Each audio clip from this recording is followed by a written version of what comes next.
جی السلام علیکم ورحمۃ اللہ وبرکاتہ۔ جیسے کہ سامعین آپ نے دیکھا کہ یہ جناب ایک دربار شریف کے باہر بھنگڑا اور ڈانس کر رہا ہے۔ ایسے ذلیل انسانوں کے لیے کوئی قدم کیوں نہیں اٹھا رہا؟ ان خبیث لوگوں کی وجہ سے ہی اہل سنت والجماعت بدنام ہو رہی ہے۔ ان کنجر بندوں کو، یعنی کہ ان کو کنجر ہی بول سکتے ہیں، اور تو ان کو کچھ بول نہیں سکتے کیونکہ یہ کنجر پن ہے۔ اب جس اللہ کے ولی کے مزار کے باہر یہ حرکت کی جا رہی ہے، کیا انہوں نے اس چیز کی تعلیم دی؟ اگر اس چیز کی تعلیم نہیں دی تو یہ کیوں کر رہا ہے؟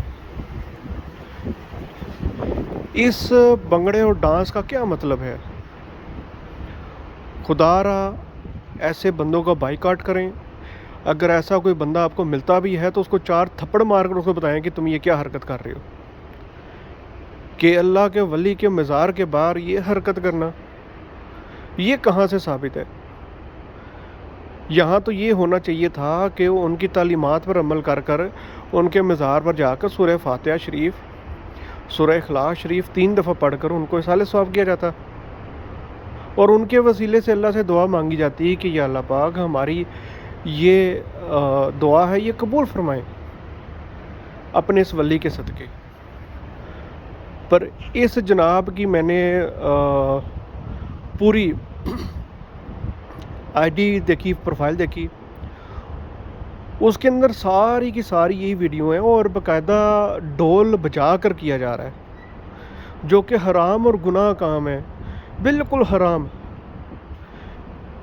کسی بھی ائمہ محدثین سے یہ ثابت نہیں ہے، کسی بھی فقہا سے یہ ثابت نہیں ہے کہ دربار عالیہ میں کسی بھی جا کے اس طرح کی حرکت کی جائے۔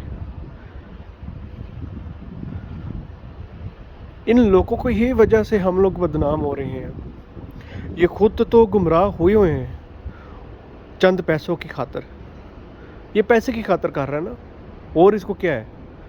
کیونکہ یہ تو نہ اللہ نے فرمایا، نہ اللہ کے رسول نے فرمایا، نہ کسی صحابی نے، کسی نے بھی نہیں ایسا فرمایا۔ اور علماء کرام کے ان حرکتوں پر فتوحات بھی ہیں۔ تو یہ جو بندہ ہے، پلیز مہربانی اگر کسی کی بھی نظر میں ہے تو اس کا بائیکاٹ کیا جائے، اور اس کو 4 تھپڑ بھی مارے جائیں، بلکہ پولیس کے حوالے کیا جائے تاکہ پولیس اس پر ایک اسٹرکٹ ایکشن لے۔ جزاک اللہ خیر۔